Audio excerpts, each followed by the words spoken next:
Lawrie Goes Loco is sponsored by the Foxfield Railway. Hello everybody and welcome back to LMM. And if you're enjoying what you're seeing on the channel at the moment, how about giving this video a like and maybe subscribing to the channel to help us grow. Today I'm here at the Steeple Grange Light Railway to look at maybe the most famous Ruston outside of my own.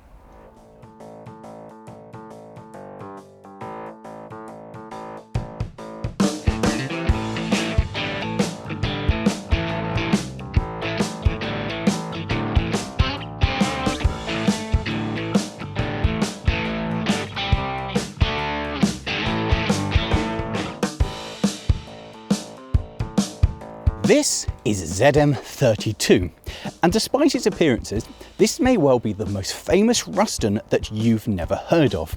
You see, this was ordered for British Railway, which makes it most likely the smallest locomotive full stop, if not the smallest diesel locomotive that was owned and operated by BR, which is why it has the crest on the side of it now. It never carried that when it was new. It was indeed this green, but it didn't have the lining nor the crest, just to show that connection as being, we were owned by the big railway. It is just very, very nice. I really like Rustons. That may well be apparent by this stage in the videos, but this thing is just super good because it's all just condensed into a smaller, nicer area, isn't it? Just look at it. You take your standard 48 and you go, oh, let's actually condense it. Let's make it more compact. Give it a bit more of the cute factor. Just absolutely stunning. And particularly with this one, I really like the lining on it. The lining just gives it an extra sense of, just want to say quiet, it makes it more regal, gives it more purpose and really helps, well, cement that part of its history that this is truly something special. Rustons themselves really did know what they were doing when they built a locomotive.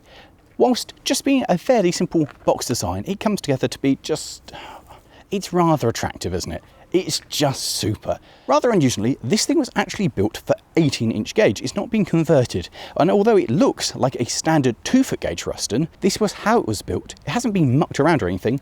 They just put the smaller wheels on it as standard. This one is an LAT, which is very similar to the Ruston's LBT. Now, I am sure that this means something, and in the comments, somebody will tell me what the acronym actually stands for. The difference I know is this is the LAT, which has a 2-speed semi-automatic box, unlike the LBT, which has a standard Ruston gearbox, but just 2 gears on that. If I personally was going to go for a 2-foot gauge locomotive, this is more or less exactly what I'd want on my own private railway. It looks chunky enough to actually do something, whilst maintaining that very nice, cute, happy little feel that makes it feel like a private railway locomotive, and it has that wonderful look that it would look right anywhere, like a very industrial factory setting, to being in a mine, to working somewhere on the peat railways, working across a field. It just looks very stereotypically industrial, and that, my friends, is the look of a Ruston.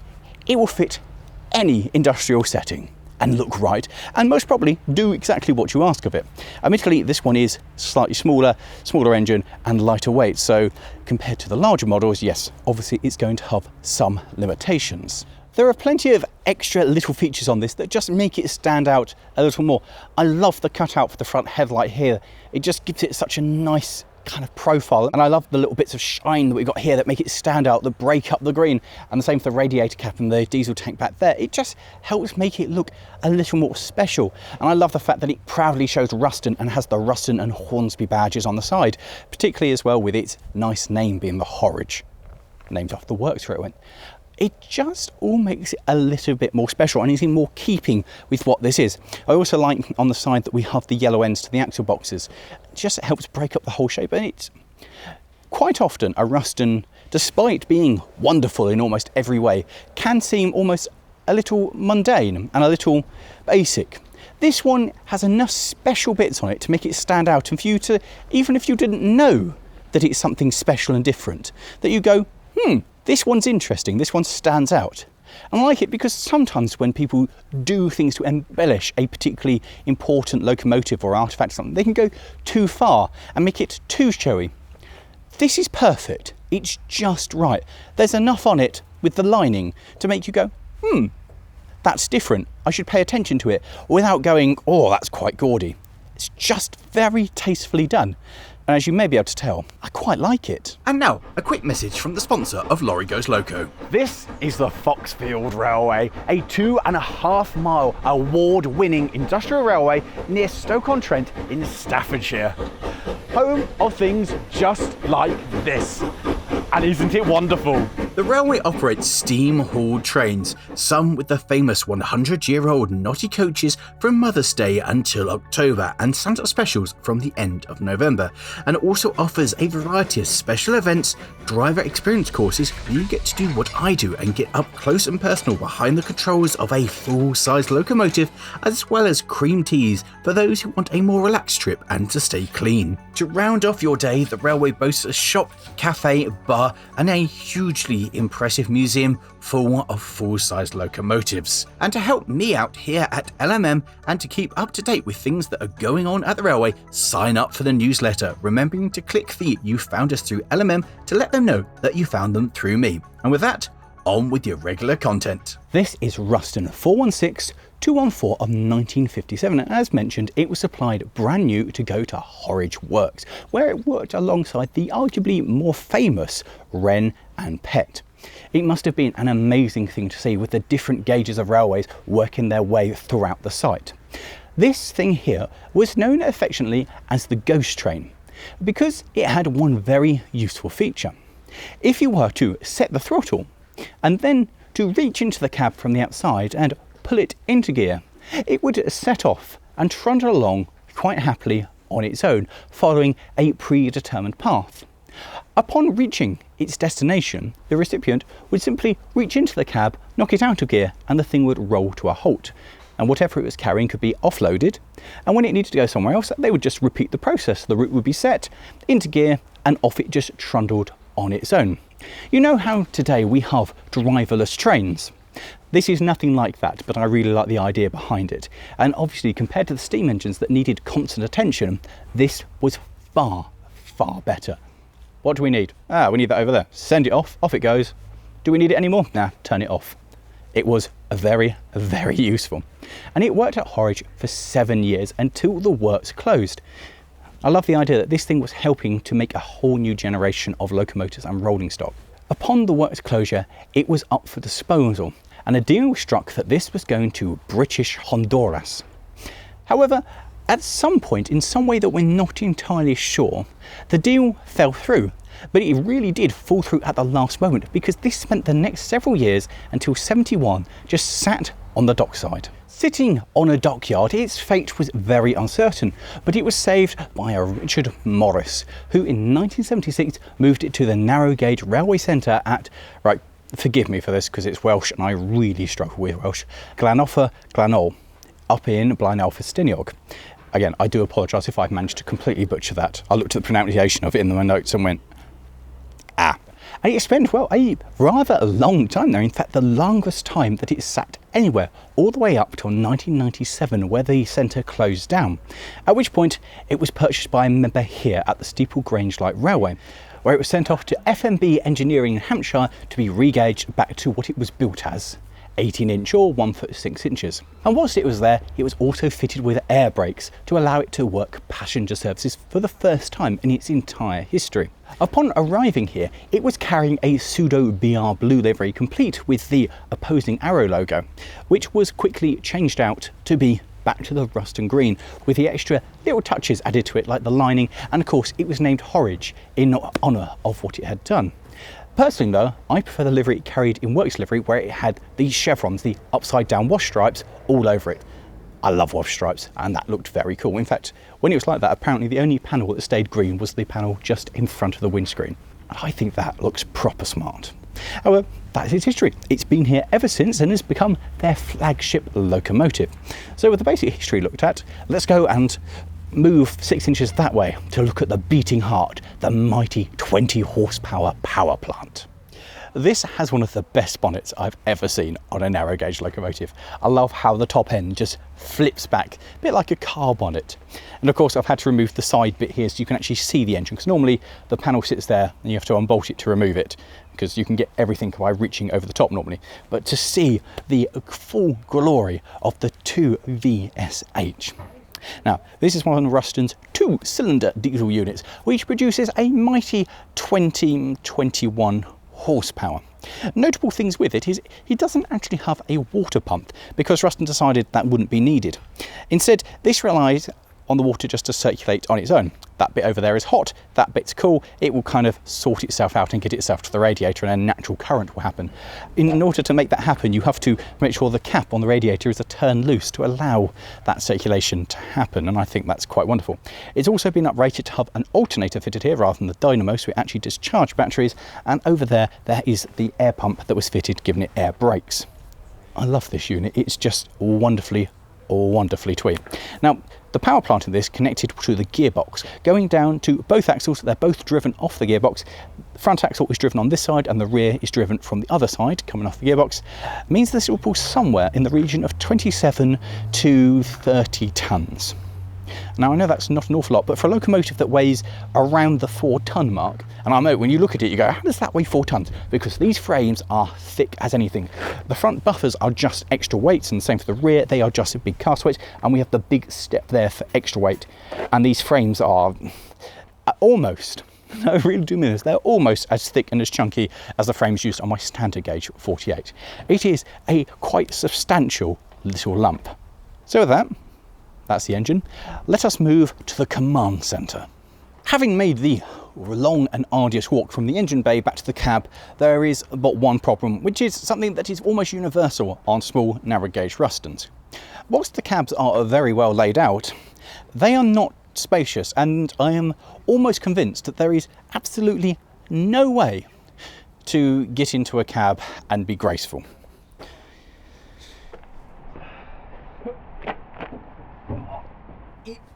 No. Ouch. Yep. Oh, there we go. When you're actually in it, they're quite comfortable. It is, of course, just the getting in that is the problem. So, around me in here, well, visibility looking forward is actually pretty good, although I can't see the front buffer beam because, well, the bonnet is there. Looking backwards, I can't see the rear buffer beam because I can't lean out of the cab.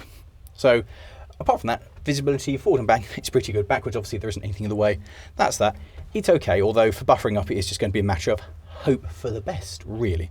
The most obvious thing in here is the fact that I have the addition of the air tanks for the air brakes. And then coming down here, we have the addition of the air brake control. So that's obviously, this is off, and if I pull it towards me, that will apply the air brakes on the train. That's fine, and that's great. It's also got the nice addition of the Ruston and Hornsby logo in there, just to make sure that you know you're inside a Ruston. The seat itself is quite comfortable, and of course I can sit on the back with my head up against the rear window there, giving me some kind of back support. And the seat has some kind of spring in it, so it will take some of the rough riding out. The rest of the controls are quite close, and my legs are already brushing against everything. We have the handbrake over here, and this yellow bar you may be able to see is definitely an addition, which links the two sanders, which at one point were independent, so you could have sand on just one side. It's not meant to be like that, the bar was just missing, so the yellow one has been added, and you push down on that to activate your rear sanders. I have a foot pedal down here which activates my front sanders, and then this is something that I'm not used to over here. This is my gear selector. I have neutral, and I bring it over here for first, and then one back for second. I've got my two gauges originally fitted here, which tell me the oil pressure of both the engine, and on this one, my semi-automatic weird gearbox beneath me. Apparently, that's all Ruston thought you needed to know. Throttle is the traditional throttle position there, and beneath me, by my foot, in some kind of, I can just about reach it, is direction. That's my little reverser down there. It's all quite simple. Then some new things have been added, and these are the more interesting things. I've got up here a gauge telling me how many electricals my alternator is making, and I can see what the charge rate is. I've also got a light on of a warning that it's not doing that, and a low oil pressure. I've got a water temperature gauge fitted, so I know what's going on in there, and then I've also got two gauges added that let me know how much air pressure I've got, and then actually how much brake I'm applying. The really trick thing that's been added to this, though, is I can turn the lights on by flicking this, and then depending on which way I've decided I want to go, it will turn those lights on. So if I push the reverser into forward, the front light illuminates, and if I go into reverse, the rear one illuminates. And I think that is really very cool. There's also the option to put it into high beam mode as well. And of course, finally, down here, I have the ignition goes in there, I have my cab light switch, and most importantly, we have the horn. That is it. It's a nice little cab. However, on a day like today, even without the engine running, it is very hot. There is no airflow at all in here. So I very much appreciate this on a miserable day, but in the middle of the British summer and the heat wave that we're currently feeling, this is deeply, deeply unpleasant. I'm hoping when we take it out, there will be a bit of airflow coming through the cab. And I can imagine that operating this in an industrial setting without any airflow would have been awful in the summer.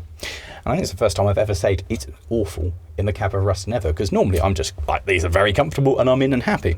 So obviously it's now time to go and do a prep so we can fire this thing up and take it for a run.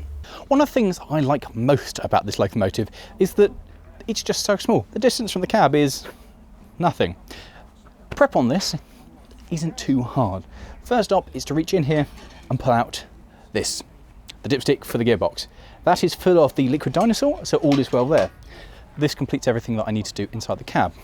Next up, we take off the big spinny thing here, and this is for our diesel tank. I really, really like how it's just got the nice touch of this all being brass and shiny.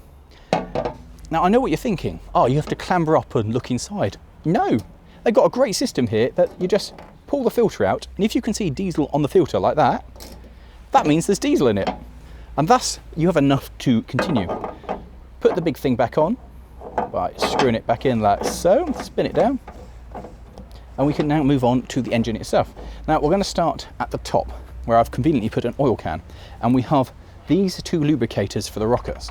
So we take that cover off and that cover off, and then all I need to do is to chuck some oil into this one and then some oil into this one.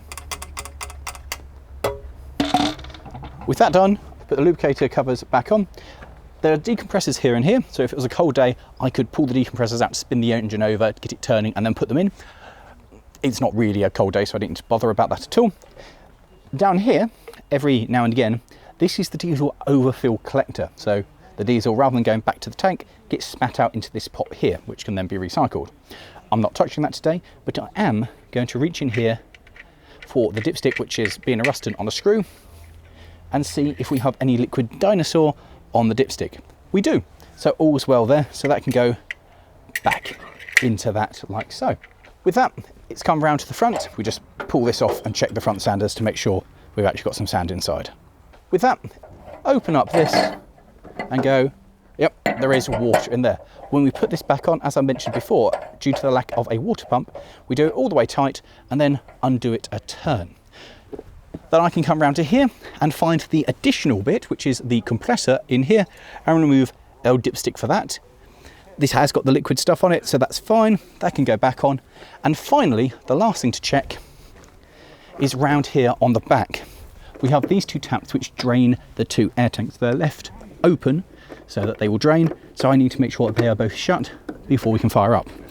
And that is a wonderfully simple prep. There's a couple other things you can do for the B exam, but for the A exam, that's it. And we're now ready to find the keys, fire it up, and go for a run. So we'll set the throttle to about half, turn the key, and push the starter.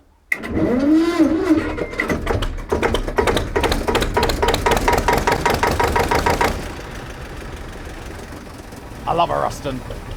Right, so here we are on board this fantastic Ruston. Now you're going to have to forgive me because I am sweating because it is very hot in here. As I mentioned earlier, I thought it might be, and I was hoping there'd be a bit of airflow, and there doesn't seem to be yet.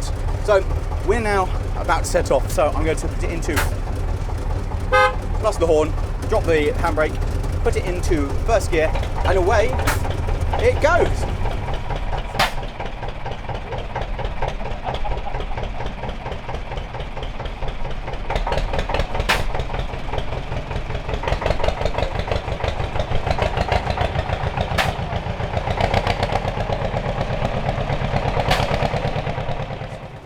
That's a very, very smooth transmission.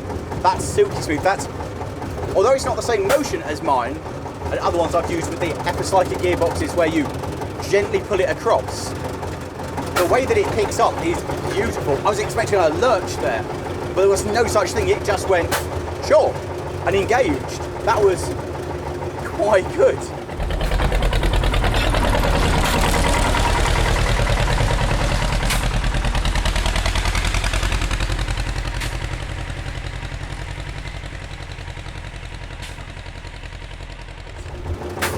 I am surprised at how locally geared this is. I know it's small wheels and a small locomotive full stop, but we are going very, very slowly.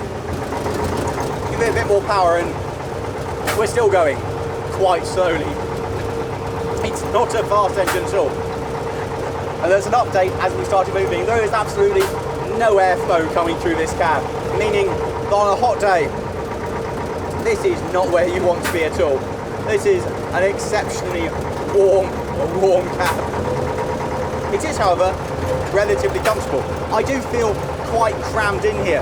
I've got the gear lever now sticking into my leg and the handbrake is there, which is close, brushing against this leg. It's all a little bit cramped.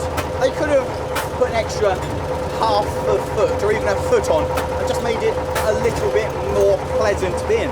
On the other hand, I can't imagine how bad it'd be if I had the traditional Ruston gearbox in here somewhere to try and pull that around.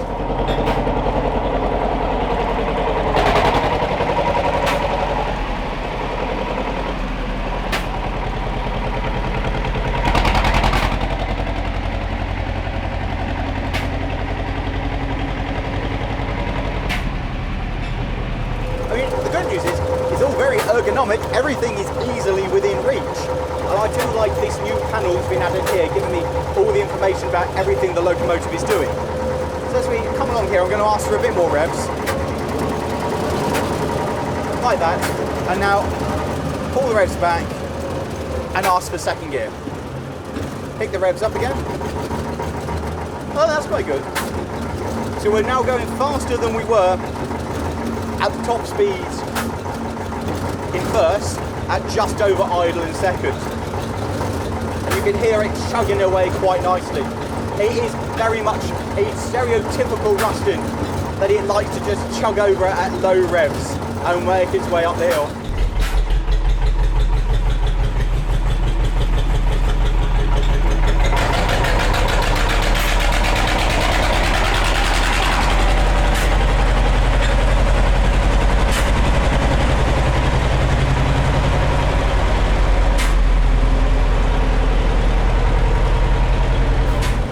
This is a very stark contrast to how it started life, working at Horwich in that industrial complex, building new locomotives. But it's taken to its new life of propelling things and passengers up this hill with gusto, and just sounds totally happy with it. It's a lovely agricultural chug. It's a noise that I'm very, very fond of. It's that little noise. I do like a two-cylinder diesel just chugging away. That is superb, absolutely superb. And also, generally not too loud at all. I was expecting it, especially being almost on top of the engine, to be quite loud and unpleasant. But the installation's not bad. It's not unpleasant by any means. It's just a reassuring chug as we work up here.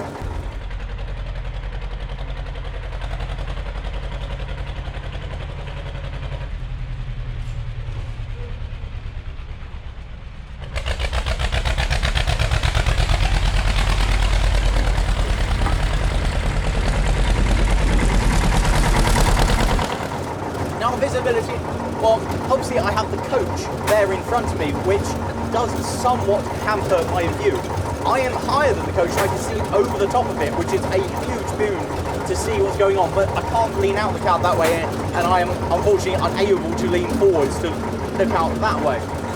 But it's not bad. Visibility that way, obviously quite pleasant, and I do have the window a bit behind me, and I have the little mirror that's inserted up there that allows me to see what's going on over there without having to be like that.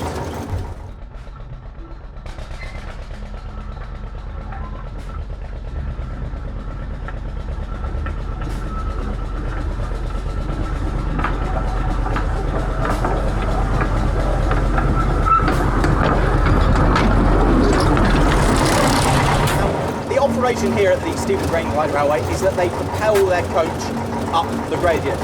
It is an entire gradient of a railway. The entire line runs uphill. And so this is the safest way to operate, that nothing can ever break and come apart because we are pushing uphill. Nothing can run away from us. So it's slightly different to what I'm used to, whereas I quite like being on the front of my train and where I can see what I'm doing. But this is fine. The other slight thing about this cab is the addition of these air tanks. So when I've been gesturing like this, I do keep banging my elbow on them. In normal everyday life, they're not too bad, but they do restrict your arm movement over here. I feel like there could be an armrest over here or something to make things a little bit better and a little more comfortable, but I'm splitting hairs. It's actually very, very good. The throttle response, it's pretty instantaneous that it starts wanting to do something. It's just quite slow to actually do that thing. It wants to go, but it is only a little engine, so I'll forgive it for that. And the fact that it has just trundled up here, none of my gauges have changed as we went up there. It's just the same temperature, the same oil pressure, everything. It's just like, yeah, it very much feels that it is more than qualified to deal with this. It would be happy to move 2, 3, 4 of these coaches and not break a sweat.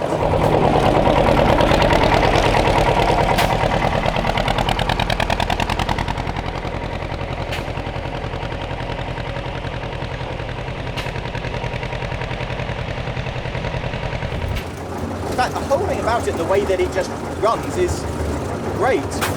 It is a small wheelbase in an 040, and on the track here, it does ride and fall quite a bit, and you feel the rail joints like that one.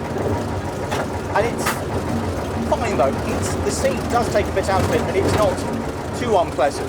I feel that if you were to do this every single day, you might start to get a little bit stiff, but for a day's trip, it's fine. You are just aware of the track that you're going over. And it does very much feel like an industrial railway.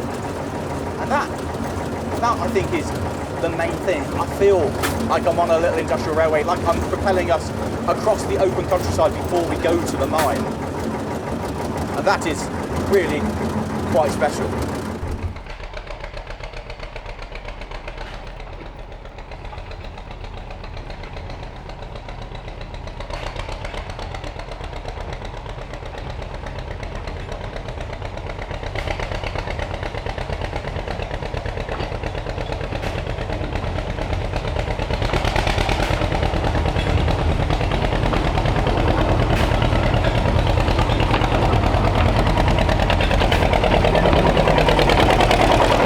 I do love a Ruston, and obviously I'm biased because I have my own, and that's made me fall in love with these quirky little machines. But this is just a really, really, really good example. We're coming up to the crossing now, so I bring it up to here and knock it out just like that and come to a halt. Just have to wait for our guard.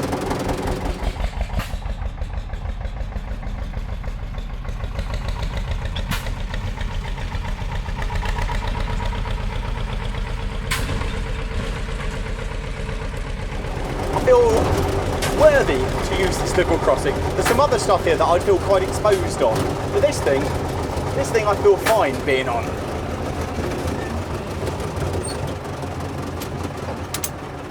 Thanks, John. Green flag to continue. Into gear, handbrake off.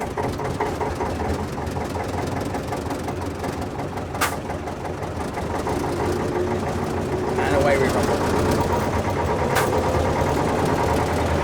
I still can't get over the first gear. It is an exceptionally slow first gear. I mean, I admit it's a little engine, so it's going to need all that help it can get to get a train moving, but you almost feel like it's slipping that it's so slow. Yeah, I can't be making proper traction, but you are. That's just as fast as it will go.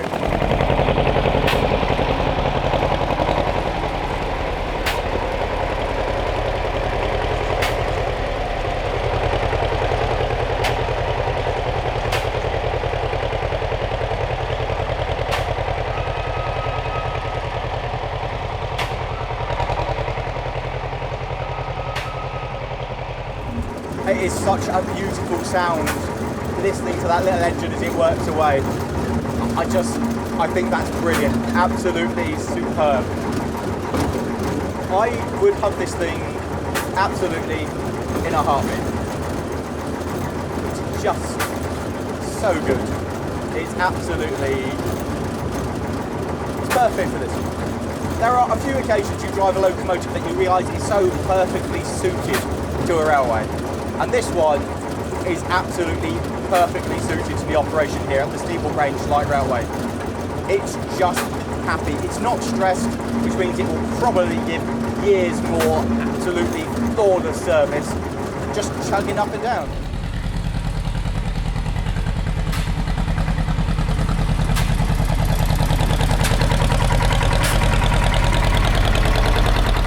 And it certainly is a locomotive to be proud of. It's special. Everything about it just feels a little bit special and unusual. And then just give it everything as we go up here, up the final climb up the line. And it's completely unfazed. That's the thing that I find incredible, is it just goes, yeah, right. We are in no way making this at all confused, challenged by anything. It's just like, yeah, let's go. What a super line. What a super engine. That was fantastic.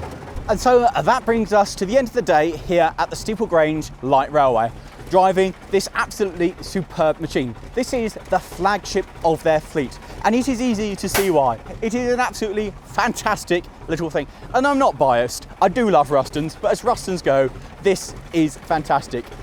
It's beautiful, it's wonderfully turned out, and it does exactly what they need here. It just makes its way along this railway happily with no complaints. I absolutely love it, and if I could, I would take this home with me. It's brilliant, and it's a real credit to everybody here at the railway. So with that, would I take it home? Yes, absolutely. A massive great thank you to everybody here at the Steeple Grange Light Railway for inviting us along and letting me take out their flagship Horwich. What an absolute beaut. Now, if you want more information on the railway, like when they're open, special events, or how to become a volunteer and learn to be a guard, or even a driver on something like this, then they would love to hear from you, and there are links in the video description. Apart from that, guys, let me know, what do you think of this? Do you think it's a brilliant little Ruston, or do you prefer something a bit bigger? Let me know. And with that, coming up on the screen now are a couple of the other railways and reviews that we've done. Thanks for watching, and of course, we'll see you next time.